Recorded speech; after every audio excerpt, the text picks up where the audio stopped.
Que Dieu vous bénisse et que Dieu bénisse la Côte d'Ivoire.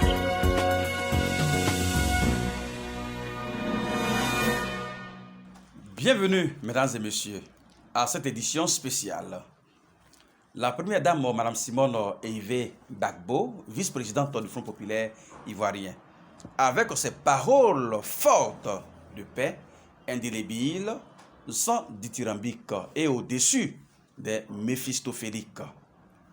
L'ex-première dame de Côte d'Ivoire, Mme Simone Eïvé Gbagbo, deuxième vice-présidente du FPI, a participé à la journée du militant dénommé Diagou Gaumont, organisée par la fédération du FPI de Cocody le vendredi 14 février dernier.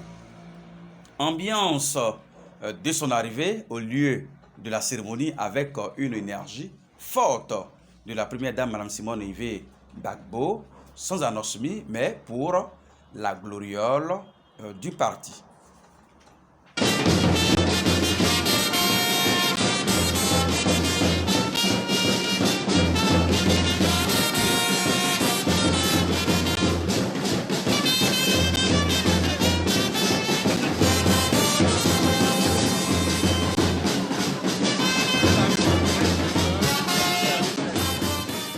La condescendante Mme Simone Eïvé Gbagbo, vice-présidente du Front populaire ivoirien, lors de la journée du militant, a excavé et foré avec ses dires substantifs pour édifier l'assistance sur le dossier alchimique juridique du président Laurent Gbagbo.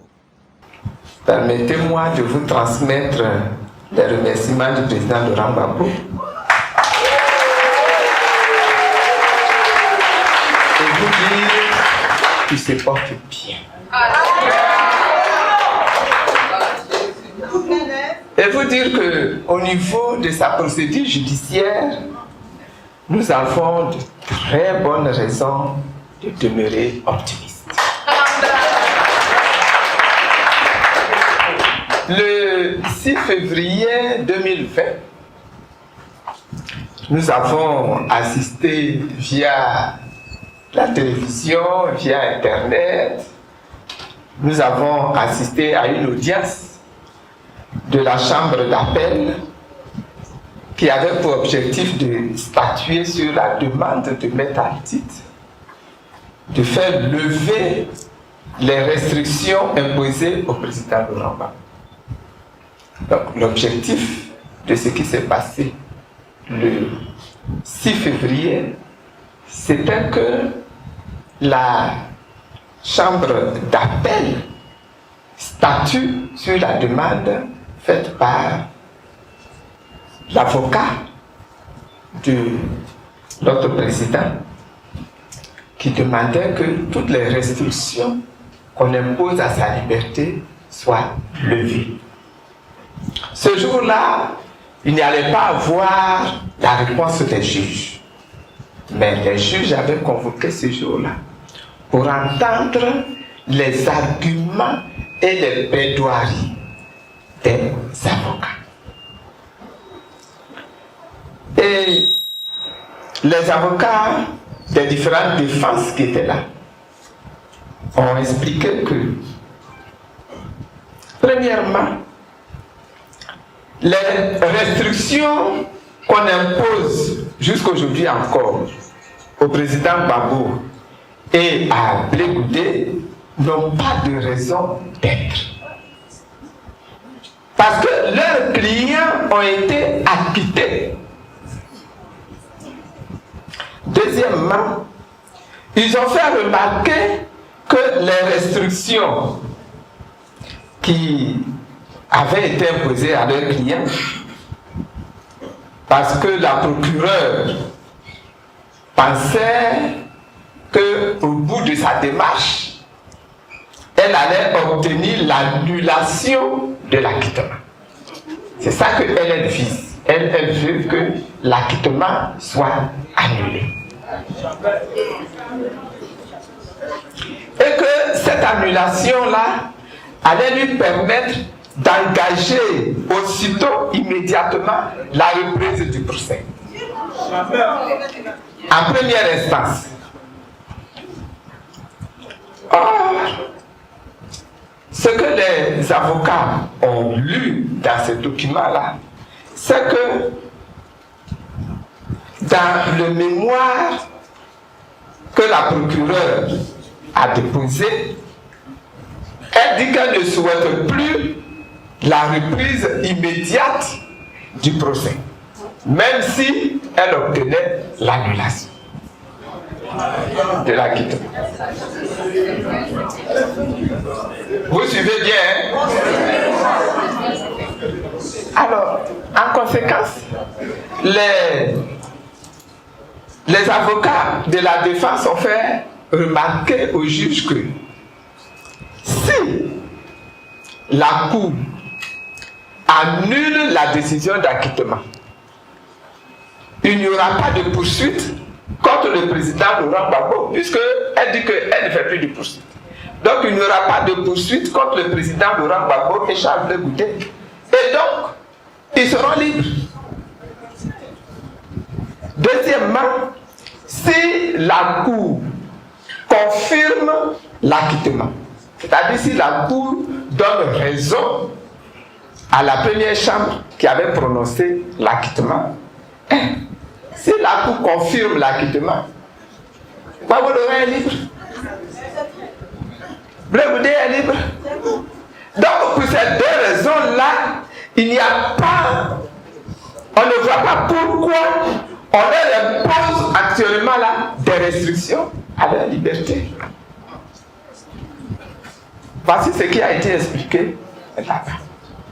Et donc, la chambre d'appel a mis fin à l'audience dès la fin de la première journée même, parce qu'elle estime qu'elle a pu recueillir les observations de toutes les parties pour maintenant se retirer et aller valablement rendre sa décision sur la levée ou la non-levée des restrictions de liberté. Mais elle dit qu'elle va rendre sa décision dans un délai raisonnable. Elle n'a pas dit quand. Elle dit que ce sera dans un délai raisonnable. Donc nous devons rester patients, continuer de prier et demeurer optimistes. Si la Cour pénale décide de faire du droit, elle devrait purement et simplement libérer le président Laurent Gbagbo et Charles Blé Goudé, qui pourront alors rentrer dans leur pays comme nous le souhaitons tous ardemment. La deuxième vice-présidente du Front populaire ivoirien, Mme Simone Ehivé Gbagbo, a saisi l'occasion qui lui est offerte pour rendre un hommage mérité à l'ancien maire de Cocody, Gaumont Diago, un militant exemplaire du parti, lors des journées du militant à Cocody. Le reportage de FPI 1 TV. La première édition des journées du militant dénommée Journée Diago Gaumont, organisée par la Fédération du Front populaire ivoirien Cocody, a débuté ce vendredi 14 février à la Riviera Palmeraie. Présidée par le secrétaire général du parti, Dr Assoa Adou, la cérémonie est placée sous le haut patronage de Mme Simone Ehivé Gbagbo, deuxième vice-présidente chargée de la stratégie politique. Prenant la parole, le représentant du secrétaire général, le professeur Kofi Dadié, a félicité la fédération pour l'immense travail abattu, avant de demander aux membres d'œuvrer pour la mobilisation des sections et bases en vue des défis futurs. Il saisit cette occasion pour inviter les cadres de Cocody à œuvrer à la remobilisation des sections et des comités de base de cette fédération. Ce que vous avez déjà commencé, il vous invite à le continuer afin de contribuer efficacement à donner au FPI les capacités pour continuer la lutte.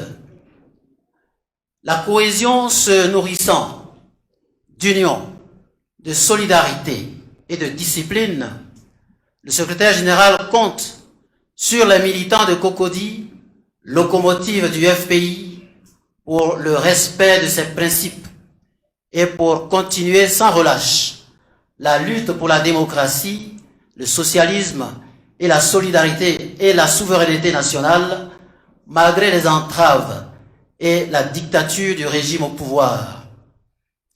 La cohésion nationale va de pair avec la réconciliation nationale. Et nous savons qu'en Côte d'Ivoire, il ne peut y avoir de réconciliation nationale sans le retour du président Laurent Gbagbo. Quant à la deuxième vice-présidente Simone Eivé Gbagbo, patronne de la cérémonie, elle a commenté le procès en cours tout en demandant de garder espoir pour le retour prochain du président Laurent Gbagbo. Aussi a-t-elle profité de l'occasion pour rendre un hommage à l'ex-maire de Cocody dont les journées portent le nom. Militant de première heure du FPI, très engagé, malheureusement décédé en exil au Ghana. Rendre un hommage solennel à un illustre camarade de lutte. Du première heure même on peut dire ça comme ça. Le camarade Diabou Goumou. Ses qualités ont été soulignées.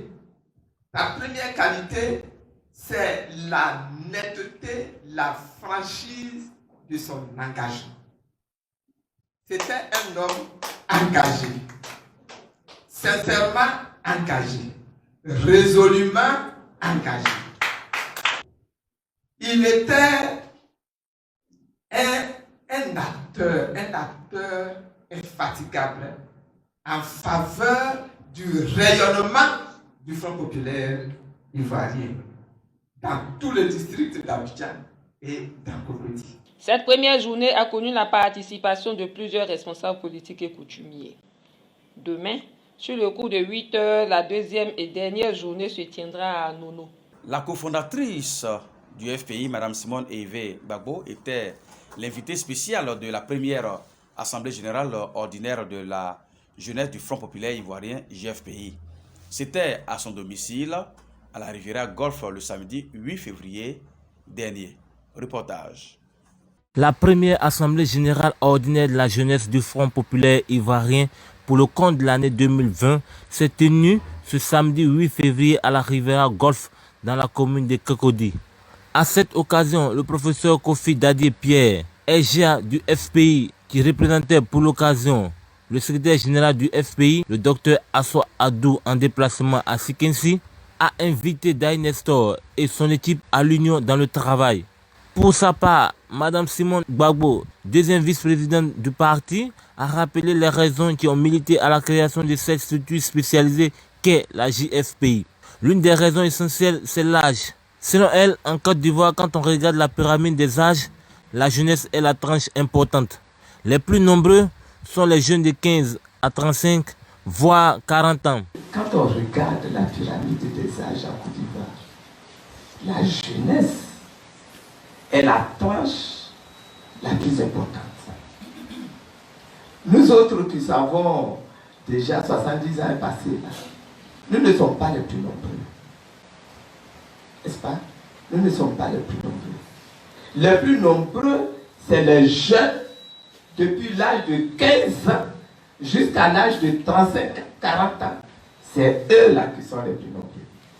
Pour terminer, la deuxième vice-présidente a invité la JFPI à investir le terrain pour recruter les nouveaux majeurs et faire de la formation de ses militants une priorité.